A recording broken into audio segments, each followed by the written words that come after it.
kita akan jalankan pada minggu hadapan. So, eksperimen ini berbeza dengan menu yang ada di dalam manual. Okay, so sebab yang ini kita terpaksa buat kalau katakan tiba-tiba kita perlu berada di rumah. Itu sebabnya kalau kita tengok dia punya prosedur dia menggunakan peralatan-peralatan yang kita boleh dapati di rumah. Okey, tapi disebabkan oleh semua kebanyakan daripada kita dah berada di kolej pada masa sekarang, so kita akan sediakan pada anda lah di dalam lab. Okey.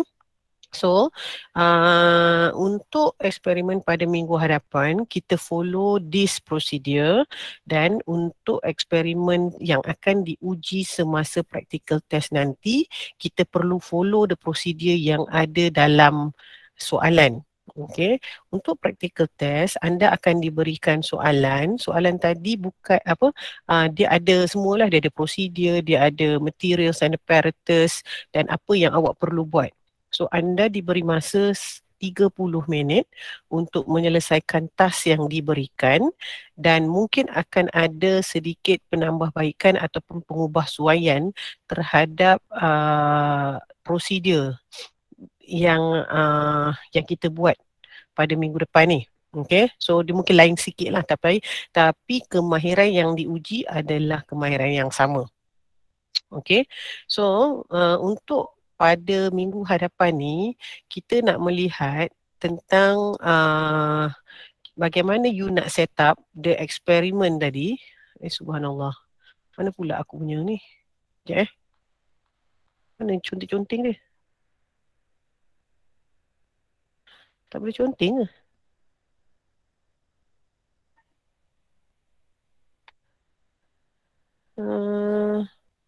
Alah, tak boleh conteng. Kena conteng kat sini. Sorry, saya kena conteng dekat sini. Saya tak boleh conteng kat slideshow pula. Alright.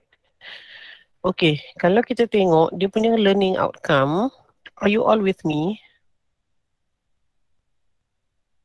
Ya, madam. Sebab saya tak tahu awak berada bersama saya ataupun tidak. Itu sebabnya saya tanya. Sebab diam je masing-masing, tak ada tanya apa-apa pun. Okey, anda apa yang kita nak tengok di dalam eksperimen pada minggu hadapan adalah kita nak melihat bagaimana you organize an experiment berdasarkan apa soalan yang kita berikan dan daripada prosedur tadi kita nak observe the effect of the different substrate terhadap the cellular respiration process. Kita akan gunakan apa? Kita akan gunakan yeast. Okey, yeast ni dia punya sifat dia adalah facultative and aerobe. Facultative and aerobe. Okey. Okay, yeast ataupun nama saintifik dia adalah Saccharomyces cerevisiae. Saccharomyces cerevisiae. CEA.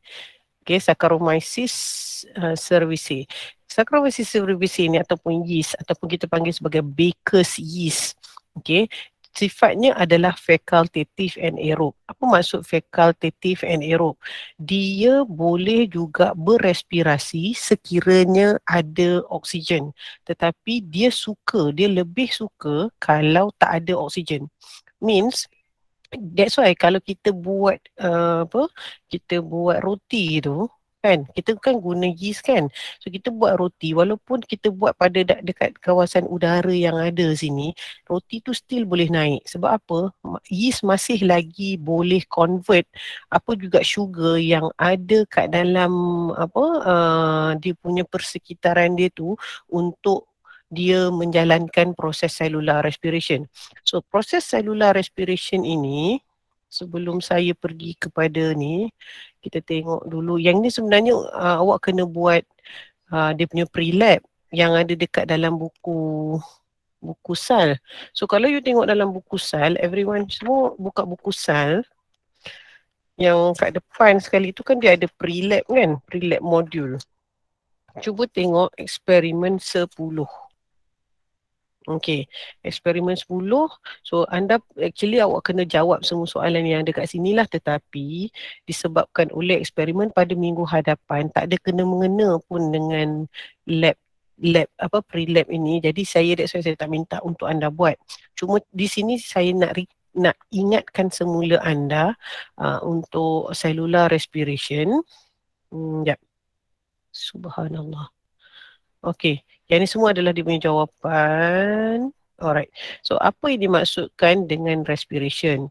So respiration ini adalah penggunaan apa juga bahan glukos. Maksudnya kita nak convertkan glukos itu ataupun karbohidrat in order untuk kita dapatkan molekul tenaga yang dipanggil sebagai ATP. So dia akan melalui beberapa proses lah, yang mana kalau aerobic respiration, cara untuk memecahkan glukos ini bagi mendapatkan tenaga dua ketul ini adalah dengan menggunakan oksigen. Dan produk dia ada 3 lah. Okey, ada ATP itu sendiri, ada carbon dioxide dan juga ada water. Berbeza dengan anaerobic respiration, dia juga memecahkan glukos. Okey, memecahkan glukos. Cuma apabila pyruvic acid ini dihasilkan semasa glycolysis, pyruvic acid tidak dapat masuk ke dalam mitokondria.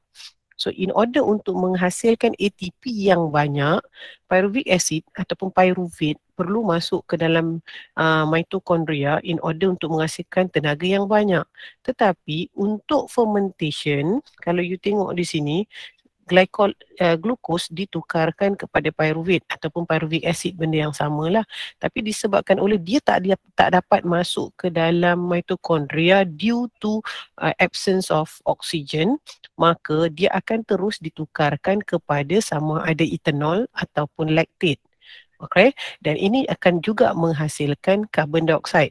So kat sini aerobik ke anaerobik ke tetap akan menghasilkan carbon dioxide untuk yeast. Okey, untuk yeast. Itu sebabnya kita gunakan yeast untuk kita nampak penghasilan carbon dioxide itu ada atau tidak cellular respiration berlaku pada yeast tadi dalam keadaan-keadaan yang tertentu. Okey. Ada soalan tak setakat ni? Ni redox. Okey. So you kena ingat the site for cellular respiration adalah mitochondria. Okey, so kalau katakan glukos tadi, kita kena ingat asas untuk kita dah pecahkan gula adalah daripada satu proses kita panggil sebagai glycolysis. Glycolysis. Glyco maksudnya glukos, lysis maksudnya pecah. Kita nak pecahkan glukos yang 6 karbon tu kepada 2 3 carbon molecule. So kita ada 6 karbon, 1, 2, 3, 4, 5, 6. Kita nak pecahkan dia kepada 3 karbon plus 3 karbon. So daripada sini kita akan dapat 2 ATP melalui proses glycolysis sahaja. So proses glycolysis ini sahaja boleh berlaku ada oksigen ataupun tak ada oksigen. Okay, you kena ingat glycolysis ini boleh berlaku dalam dua-dua keadaan. Ada oksigen ataupun tak ada oksigen. Means sesuailah untuk yeast tadi. Sebab yeast tadi sifatnya tadi adalah facultative anaerob. Yang mana dia boleh untuk berespirasi sekiranya ada oksigen dan juga tiada oksigen.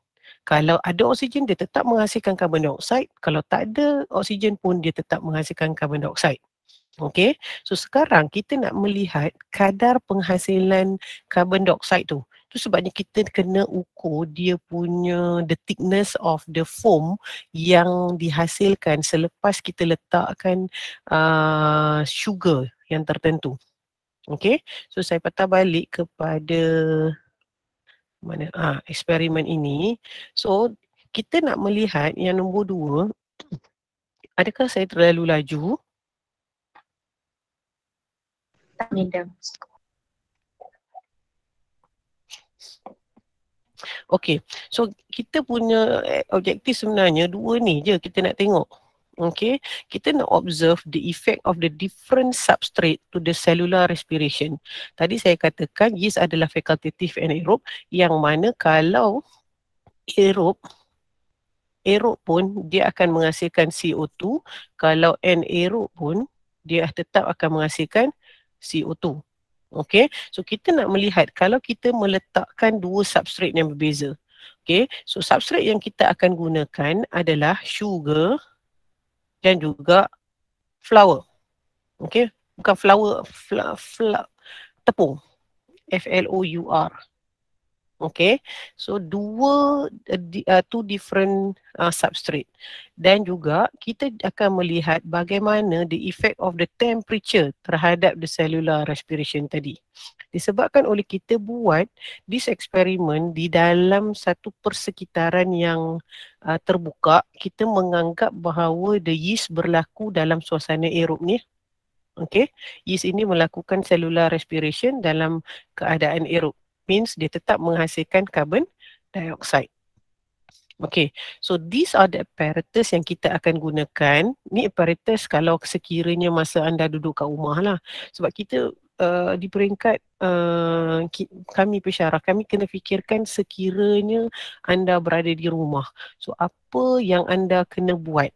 So kalau nanti kita buat kat dalam lab, kita tak gunalah gelas ni, kita akan guna apparatus yang sebenar dekat dalam lab lah, lebih accurate lah. Okay, berbanding dengan kalau you buat sendiri. Okay, macam spoon pun ada setengah orang pakai spoon lain, ada setengah orang pakai spoon lain kan. Dia punya the width of the spoon tadi. Kalau kita buat kat rumah, tapi kalau kita buat dekat college, dekat dalam lab, dia akan jadi sama untuk semua orang lah. Okay, so kita akan gunakan 4 units of transparent glass and container. Okay, sebelum tu saya nak tanya, ada siapa-siapa lagi yang memang akan berada di rumah pada minggu hadapan?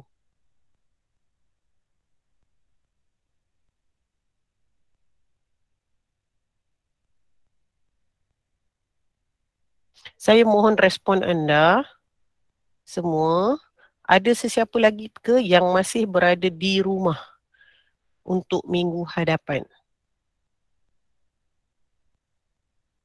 Ada madam. Ada madam. Cikang boleh balik sini dah pada minggu depan. Dah ada di Boleh, sini. Buvana Priya?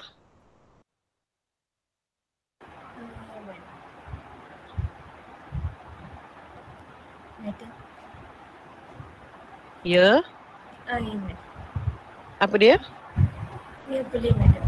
Boleh, alright, good. Yang lain-lain pun saya harap boleh berada di college lah pada minggu depan supaya saya boleh tengok awak punya cara anda buat sebagai latihan lah supaya kita nanti buat yang dengan betul semasa practical test nanti. Okay, so tablespoon dia bagi sini the measuring cup ataupun container. So kat sini nanti kita akan bagi semua pada anda ada ni inilah cerita dia.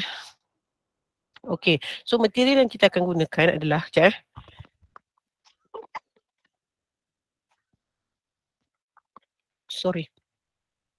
So kita akan gunakan dry yeast, okay. Ni dry yeast ataupun baker's yeast. So sugar, ada wheat flour, boiling water, cold water dan juga tap water.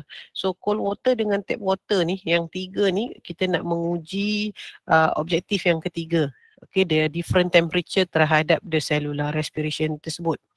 Okay, so the procedures yang kita nak buat adalah semua orang adakan prosedur tu. Saya just ambil balik saja prosedur yang saya bagi semalam pada awak tu ke dalam bentuk ni. Okay, so you kena labelkan. Kalau di dalam lab nanti you be given ni labeling sticker. So ingat, bila you dapat sahaja bahan radas anda, apa yang perlu awak buat adalah awak kena cuci dengan air suling. Ingat, rinse semua apparatus dengan distilled water. Okay, itu adalah yang asas. Okay, itu kemahiran yang pertama. Kat sini akan ada satu markah. Ingat. Okay, so bila you masuk saja, you diberikan bahan, you diberikan barang, masuk ambil distilled water, rinse. Semua barang yang ada kat atas tu. Okay, spatula ke, boiling water, boiling tube ke, semua rinse dengan distill water. Kemudian baru you ikut dia punya prosedur dia satu persatu. So prosedur yang pertama dia kata okay, labelkan. So bila labelkan, make sure you guna stiker yang digunakan, yang diberikan. Tulis A, B, C. Ikut apa yang diberikan dalam prosedur. Jangan pandai-pandai tulis 1, 2, 3 ke XYZ ke QRP ke, jangan. Okay, guna apa yang ada di dalam prosedur. You kena ingat untuk kelas, untuk practical test kali ini, tak tahulah, saya dengar-dengar je lah, wallahualam betul ke tidak, mungkin ada pensyarah lain yang akan membantu saya dalam menilai anda. Bukan saya 100%, tetapi akan ada pensyarah lain juga yang akan masuk menilai anda. So itu nasib awak lah kalau dapat pengawas yang lain. Kalau dapat saya, mungkin saya boleh lah juga kan, tapi tak adalah, saya memang selalunya stick to the whatever checklist yang diberikan kepada saya. So tadi kat sini ada satu markah. You labeling, you satu markah. Okay, kat situ saja dah ada 2 markah. So buat betul-betul apa yang diberikan dalam awak punya prosedur tu. So baca prosedur betul-betul, buat mengikut prosedur. Okay, so minggu depan kita akan try buat kita akan try tengok macam mana awak buat di dalam lab. Okey, kita nak sediakan 40 degree. Kenapa 40 degree? Lebih kurang kita punya body temperature lah. Okey, kita nak hasilkan 37 darjah Celsius. So, kita akan ada water bath. Jangan risau kalau kita buat kat dalam lab dekat sini, kita ada water bath. So, kita ambil saja water yang disediakan dalam water bath tadi. Alright. Kalau tak ada water bath, yang tu you kena pandai-pandai sendirilah. Itu sebabnya saya tanya siapa lagi yang berada di rumah. Kalau yang berada di rumah, awak kena pandai-pandai sendiri, ada termometer untuk dapatkan suhu air tadi. Okay, so you isikan air tadi 40 degrees tadi dalam kontainer A dengan kontainer B. Ingat, mesti follow betul-betul dia punya prosedur tadi. Kalau you tak follow betul-betul, markah akan hilang. Okay, okay, setakat ni ada soalan. Ada, Tak. madam. Alright, good. Okay, next adalah, okay, ni tadi kan. Sekejap, saya kena buat dia punya ni.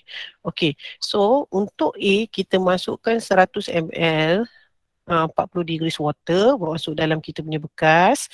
Okay, C ni kita masukkan cold water. Dekat lab, kita hanya berikan kepada anda ais. Okay, kita bagi kepada anda ais.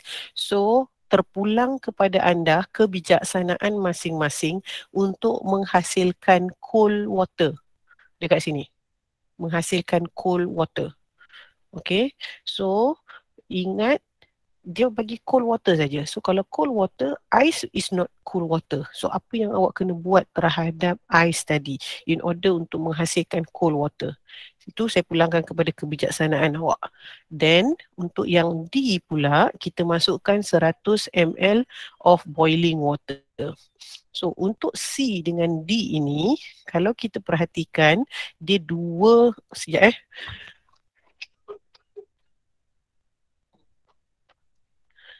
Okey, dia dua temperature yang berlainan, tetapi di bawah sini dia menggunakan substrate yang sama. Okey, alright. So tadi kita dah letak water kan. So bila kita dah letak water, semua ini kita kena letak 1 tablespoon of dry yeast. Okay, 1 tablespoon of dry yeast. Kemudian untuk A, kita masukkan 1 tablespoon of sugar. B, kita masukkan 1 tablespoon of wheat flour. So A dengan B ini adalah untuk kita uji objektif yang kedua. Kita nak melihat bagaimana substrate yang berbeza bertindak kepada kita punya cellular respiration. Untuk C dengan D ini, kalau you tengok, dia punya substrate dia adalah sama. Kedua-duanya adalah sugar. Yang kita manipulate kat sini sekarang adalah cold water dan juga boiling water. Kita manipulate dia punya temperature saja. Tetapi dia punya constant variable masih lagi the type of substrate yang digunakan. Okay. So, apa seterusnya awak kena buat adalah you akan stir with the spoon. Ini kalau kat rumah. Tapi di dalam lab anda akan diberikan satu rod kaca. Guna that rod kaca, okay, glass rod, okay, untuk stir you punya apa, semua you punya inilah A, B, C and D. Okay, saya tak pasti sama ada dia buat dalam boiling tube ataupun dalam beaker. Nanti minggu depan kita tengok macam mana. Apa yang disediakan kepada kita di dalam lab lah. Nanti kalau dah itu yang disediakan minggu depan, mesti juga itu yang akan disediakan semasa practical test. Okay, the apparatus itself lah. Okay.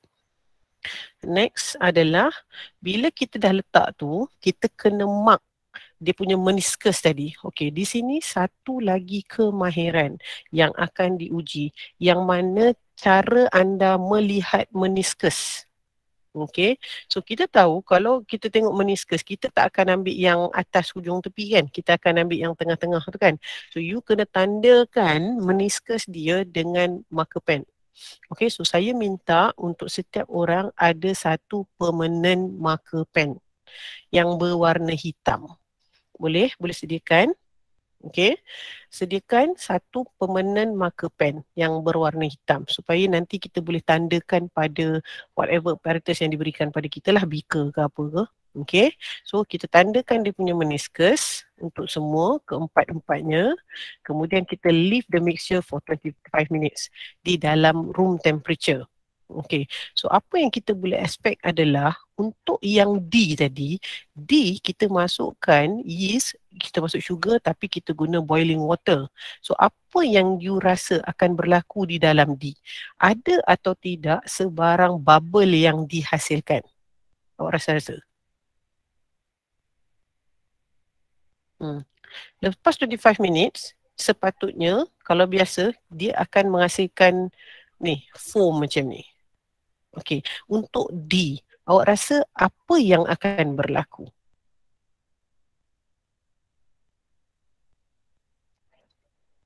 B ke D, madam? D, dodol.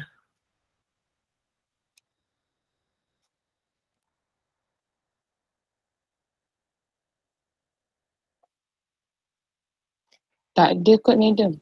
Tak ada form, madam. Tak ada form. Tak ada foam. Kenapa? Sebab air panas. So, apa air panas akan buat? Yeast tak boleh hidup. Matikan yeast. Okey, maksudnya dia akan mematikan yeast. Okey, good. Di situ sendiri pun you dah tahu dah, air panas akan mematikan yeast. Okey, yang C, dia akan, awak rasa C apa dia punya foam yang dia akan hasilkan? Thick foam ataupun thin foam? Cold water.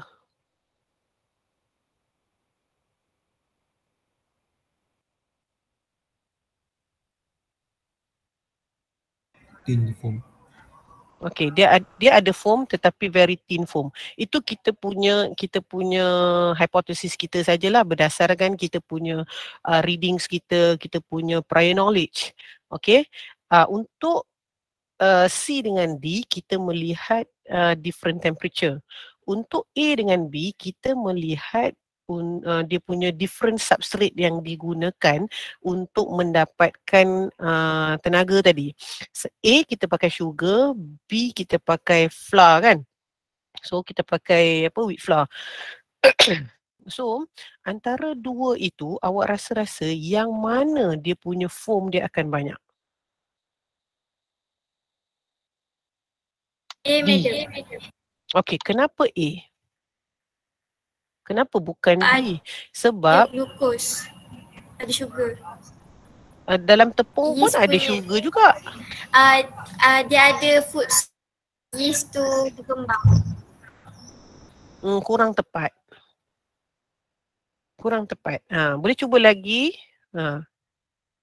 Dia punya idea tu dah ada dah tu. Idea tu dah ada dah. Apa beza sugar dengan wheat flour?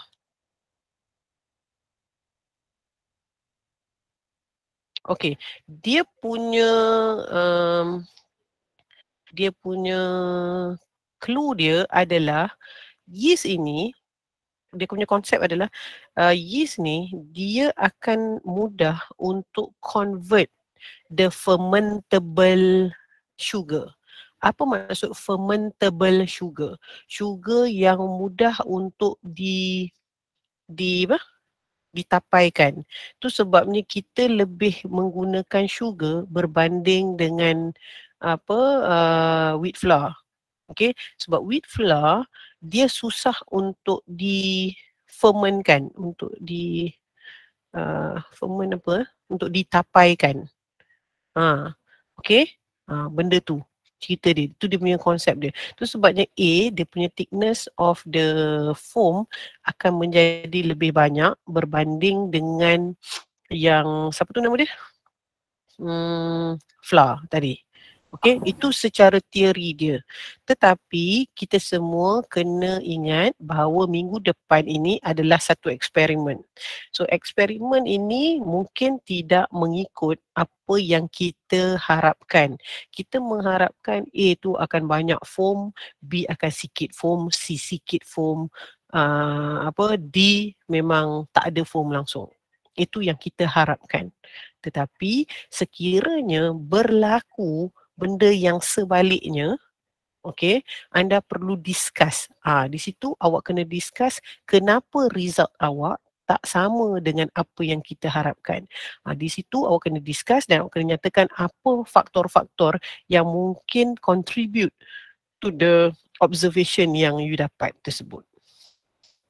Okay, so kita nak measure the thickness of the foam. Tu sebabnya kita kena mark dekat kita punya glass container tu setinggi mana kita punya foam yang dihasilkan. Okay, dan anda perlu buat dalam bentuk tabulated data lah. Okay, awak punya result tadi. So tabulated data tadi kami pensyarah tak bagi pada anda, awak sendiri yang kena design macam mana awak nak buat awak punya data dalam bentuk table tadi. Macam mana anda nak menyusun awak punya data tadi. Okay, di dalam table tadi. Okay, so selepas daripada eksperimen tu, anda akan diberikan 4 soalan ini. Ini untuk minggu depan ini untuk minggu depan. Saya cerita minggu depan, bukan practical test minggu depan. So anda perlu define fermentation in living cell. Soalan ni ada dalam yang PDF saya bagi tak? Ada madam. Apa dia? Ada? Ada rasanya. Sekejap. Saya bagi je semalam kat awak. Saya tak tengok pun. Allahu Rabbi.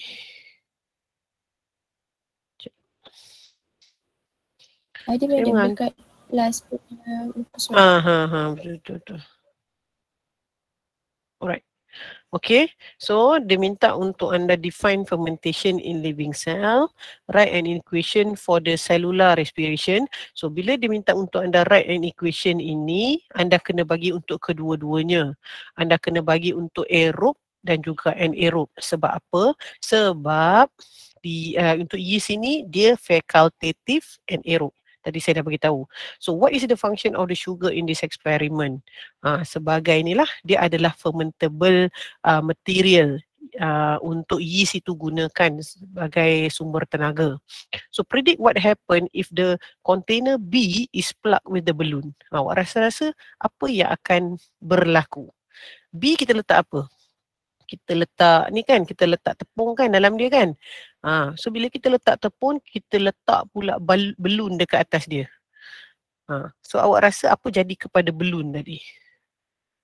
Adakah dia inflates ataupun dia kekal kucuk macam tu? Balloon kat sini bukan balloon yang kita dah tiup tau. Balloon yang belum ditiup, kita letak dia dekat atas beaker tu. Kan macam ni mulut beaker kan. So kita letakkan balloon tu kat atas tu. So kita nak tengok sama ada balloon tu naik ataupun balloon tu turun. Awak rasa balloon tu akan naik ke balloon tu tak akan naik? Apa yang awak predict? Okay, kenapa you kata naik?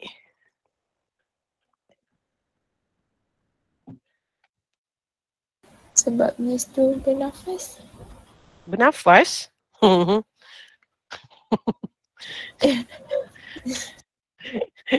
Yeast ada paru-paru ke? Dia nak bernafas? Dia keluarkan carbon dioxide. Okay, so dia keluarkan carbon dioxide tu dia melalui apa? Sebab kita dah tutup. Kita dah tutup balon tu dengan, kita dah tutup dia dengan balon. Dia melakukan proses apa sekarang? So dia melakukan apa? Tadi saya cakap yeast kan dia facultative anaerob kan?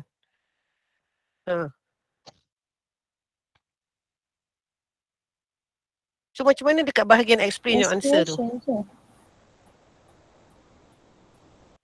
Apa dia? Respiration ada. Yelah, respiration ada dua. Tadi kita buat dalam keadaan terbuka. Bila buat dalam keadaan terbuka, itu adalah apa? Aerob. Aerob. So sekarang kita tutup dia dengan balon. So apa jadi? Ada Anaerob. oksigen? Anaerob. So tak ada oksigen. Bila tak ada oksigen, jadi anaerob. Anaerob pun dia kan suka juga anaerob kan? So apa yang akan terjadi kepada balon? Tadi you kata balon tu naik, betul tak? Balon bukan naik, I mean balon tu akan inflate lah. Okay. So bila balon tu inflate, you nak kena explain your answer. What makes the balloon inflate? So macam tu. Apa you punya explanation? Siapa-siapa boleh ni jawab? Azad Kalis mana? Dia selalu suka jawab tapi hari ni diam aja.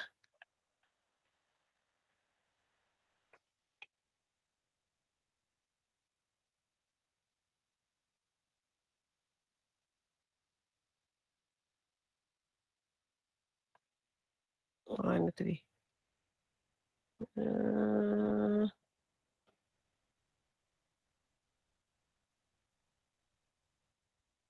Tak ada.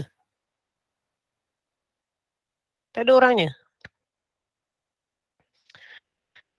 Astaghfirullahalazim. Macam itulah cerita dia.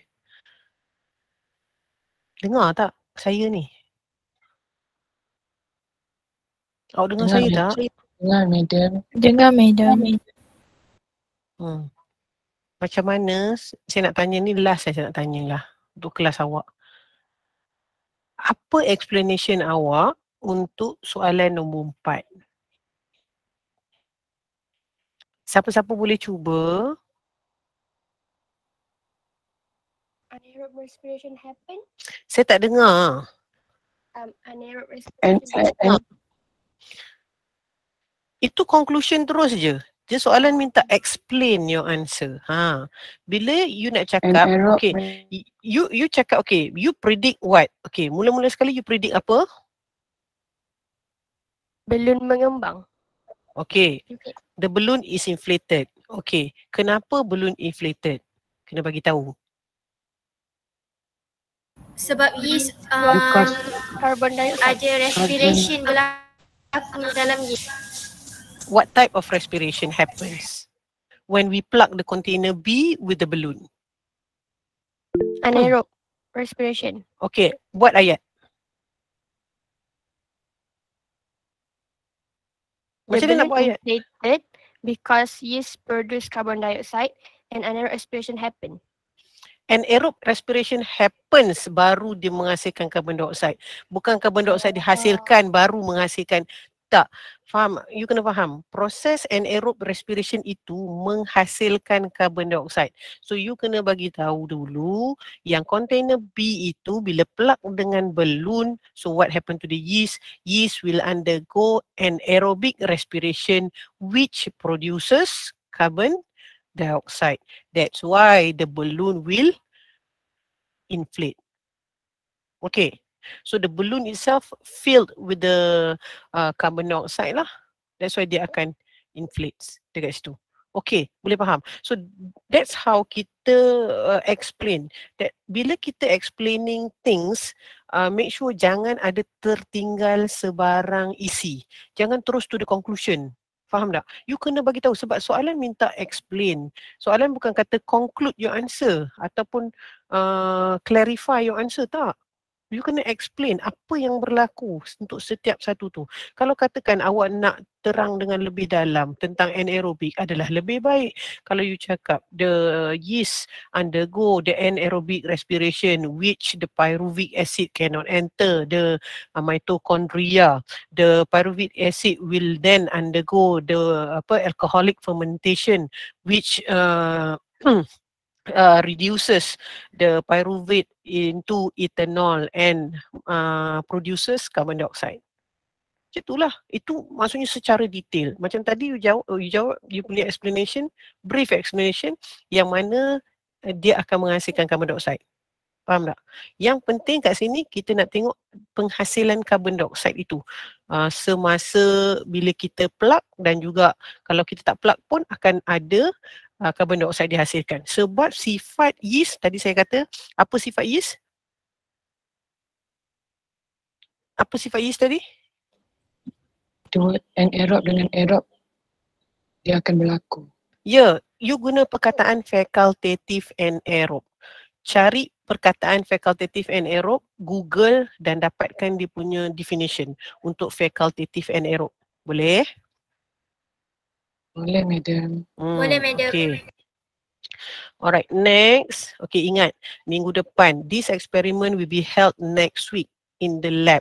So next week adalah 14 hingga 18 Februari. So your class kita akan buat hari Selasa pada 15 hari bulan pagi pukul 8 suku. Kita ikut lab lah. Kita dekat lab 3 kan minggu depan. So kita jumpa di lab pada minggu hadapan. So minggu depan anggaplah dia sebagai satu tempat untuk awak berlatih. Sebab pada minggu yang berikutnya kita akan terus buat practical test lah selama 2 minggu. Anda akan dibahagikan kepada 2 grup. Mungkin akan dibahagikan kepada 2 grup. Mungkin ada sebahagian yang akan buat pada minggu depan dan sebahagian lagi akan buat pada minggu yang satu lagi. Okay, so tengoklah nama awak naik untuk minggu yang ke berapa tu lah. Okay, dan insyaAllah kalau saya tahu dia punya flow, saya akan bagi tahu pada awak lah dari masa ke semasa. Saya akan update awak tentang macam mana flow untuk practical test pada 21 hingga 4 Mac nanti. Sebab minggu depannya tu kita dah cuti kan. So kita tak tahu apa jadi selepas cuti tu nanti. Itu sebabnya kita kena settlekan practical test kita awal sebelum daripada cuti mid-sem. Okey, ada soalan tak nak tanya untuk minggu depan punya amali? Madam. Saya. Yang Awak boleh cakap kuat sikit tak? Saya tak dengar. Okey, dengar tak madam? Okay, alright. Yang nak kacau yeast tu berapa lama? Kacau dia sampai dia dissolve. Okey madam. Sampai dia dissolve. Okay, ada soalan lain? Thank you for the question. Madam, Saya. untuk minggu depan kita buat individu ke atau satu tu kita buat berkumpulan? Buat masa sekarang yang apa yang saya tahu adalah by pairing. So you all ada 19 orang kan. So akan ada seorang yang kena buat seorang lah. Okay, madam. At least bila you buat by pair, you boleh ajar each other. Faham tak? Faham, madam. Tapi sebab nanti practical test tak boleh buat by pair jugalah. Practical test kena seorang-seorang lah. So minggu depan sebab baru first time kan you nak masuk buat kan. So kita bagi by pair dulu untuk awak buat supaya masing-masing boleh tahulah kelemahan masing-masing dan tegur antara satu sama lain. Alright. Thank you. Ada any other question? Ada soalan lain? Tak ada, madam. So minggu depan jangan lupa bawa awak punya lab coat lah ya. Untuk ni practical test. Pakai kasut yang bertutup. Apa lagi minggu depan? Itulah. Dan kalau boleh saya minta untuk awak buat jota. Tahu jota? Tahu, madam. Buat jota untuk this experiment lah supaya awak tahu macam mana flow untuk anda buat pada minggu depan. Kalau boleh kita selesaikan dalam masa setengah jam. Kita jangan ambil lebih daripada tu. Kalau you ambil masa lebih daripada masa yang diberikan setengah jam, saya takut nanti masa practical test pun awak akan terlebih masa. Sebab bila awak terlebih masa semasa practical test, kesian kawan awak yang the next session akan masuk. Kan tadi saya katakan akan ada 2 kumpulan kan. Sebab 8 suku sampai 8.45 tu untuk kumpulan yang pertama. 8.45 sampai 9 suku adalah untuk kumpulan yang kedua. So kalau you ambil masa lebih daripada pukul 8.45, saya risau kawan yang seterusnya akan mula lambat tetapi dia kena habis awal. Kesian kat dia lah, tak adil. So that's why kita bagi masa yang secukupnya pada anda untuk awak selesaikan dalam masa setengah jam eksperimen ini. Okay, kalau boleh kita selesaikan dengan cepatlah. Alright, ada soalan lain nak tanya? Madam, yang ni ada lab report ke? Definitely. Mestilah ada lab report. Lab report dia pada minggu depan lah saya cerita. Lepas kita buat. Boleh? Okay, madam. Yang ini saya nak brief dulu macam mana kita nak buat lab pada minggu depan. Minggu depan saya akan bagi tahu awak macam mana kita nak buat lab report selepas daripada kita buat this eksperimen. Okey. Boleh faham? Boleh, madam. Faham, Madam, Saya. jota book. Jota book tu Tak payah book. Tak payah book. Kertas je. Kertas saja. Alright, madam. Tulis atas kertas je. So saya nak semua orang mesti ada jota. Baik, Macam madam. chemistry you all ada book Tapi kita orang tak buat lagi untuk lab chemistry untuk SEM ni. Untuk sem lepas ada jota book juga. SEM lepas pun tak sebabkan fully online. Oh ya betul lah. Lupa pula. Kan saya tak pernah jumpa awak untuk lab kan semester lepas. Betul, madam. Okeylah. Okey. Kita sambung dengan tutor boleh? So sekejap lagi pukul 11 saya tak jumpa awak dah. Boleh, madam. Ke awak nak jumpa Boleh, madam. ke awak nak jumpa sebelah suku sekejap lagi? Tak nak jumpa sebelah suku nanti. Sekarang lah. Oh yang itu cepat je kau ni kan. Respon kan? Apa tadi aku nak buat?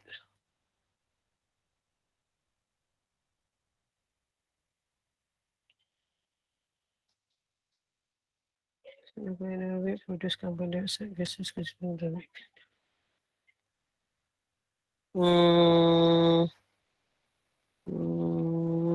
Sekejap apa aku nak buat tadi? Aku lupa dah. Okey. Untuk tutorial saya ada bagi pada